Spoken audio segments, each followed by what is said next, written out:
There are troubling signs that the Trump administration is itching for a fight with Iran. While the White House recently certified that Tehran was complying with the nuclear deal, fresh sanctions and thinly veiled references to regime change should raise serious concern that the administration will be searching for any excuse to avoid recertifying Iran's compliance come the next review in October. In fact, President Donald Trump tasked a team in the White House with coming up with reasons to withhold certification at the next opportunity.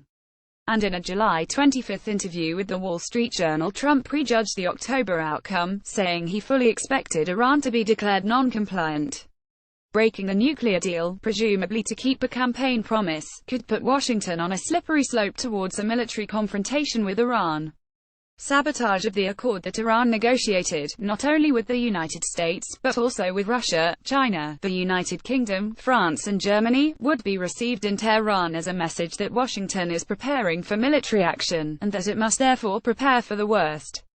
This path towards confrontation would wreak havoc on an already unstable Middle East, undermine U.S. national security interests, and potentially put American lives at risk. There are legitimate reasons for Washington to be alarmed about Iran's behavior. Tehran has projected its influence deep into the Arab heartland using its Al-Quds expeditionary force and through its patronage of militias like Hezbollah, the Iraqi Popular Mobilization Units, the Houthis in Yemen and over 100,000 militiamen in Syria. Its game of tug-of-war with the United States in Iraq is intended to pull Baghdad more fully into Tehran's political orbit and away from Washington. And provocatively it flexes its muscle by conducting missile tests and arresting U.S. visitors to Iran. But distinguishing fact from fiction on Iran is necessary, particularly amidst the bluster from the White House and Congress. It is true that Tehran's influence in the region has been growing steadily, particularly since Russia entered Syria in 2015 to buttress President Bashar al-Assad, a goal shared by Iran. But it is false that the nuclear deal is somehow to blame for Iran's success in the regional power game, and that reversing it will deprive Iran of that capability.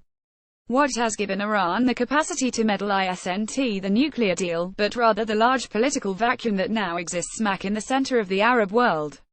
The wars in Syria and Iraq in particular, as well as the conflict in Yemen, have hollowed out the center of the Arab world, creating a gaping security hole that has lured in Iran, but also Saudi Arabia and Turkey, into a kind of conflict trap from which it is easier to enter than exit.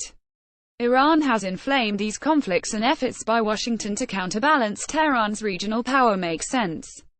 But it is important to understand that the real threat to American national security interests isn't Iran per se, but rather the vacuum created by the civil wars that allows Tehran and other regional powers to step in. It is the collapse of the regional order, with all the security risks this entails, that is the real threat to U.S. interests. The Syrian civil war, for example, spawned a new al-Qaeda affiliate, Hayat Tahrir al-Sham, which could eventually take root elsewhere in the region. The conflicts in Syria, Iraq, Yemen and Libya make Trump's campaign promise of permanently eradicating ISIS unrealizable. The longer the wars continue, the greater is the risk that already weakened countries like Jordan and Lebanon will succumb to civil war, and the greater the threat of instability becomes for Saudi Arabia. Plus, ongoing wars give Russia the opportunity to cement its position as the indispensable actor in the Middle East, a suboptimal scenario for both the region and the United States. It is these corrosive effects of the civil wars that represent the real threat to U.S. interests. It should be this overarching challenge, and not a singular focus on Iran, that energizes Washington's role in the region. Backing out of the nuclear deal risks further inflaming these civil wars that represent the real threat to U.S. interests in the Middle East. Here are how events could unfold and the regional situation deteriorate should Washington breach the nuclear deal. Tehran will interpret any moves to undermine the nuclear accord as a shot across the bow on the road towards regime change, and it will use all means at its disposal, including its assets in Syria, Iraq, Lebanon and Yemen, to beef up its deterrence and retaliatory capabilities. Under threat, Iran could stir up Shia restiveness in Bahrain and Saudi Arabia, increased support for the Houthis in Yemen, put Hezbollah on alert on Lebanon's border with Israel, and sow more mischief in Syria and Iraq. Since these actions would take place not in Iran, but in the most volatile areas of the Middle East, they would likely lead to further escalation of the civil wars and greater instability in the region. They could also be sufficiently provocative to push the Trump administration towards military action and into the conflict trap. Pages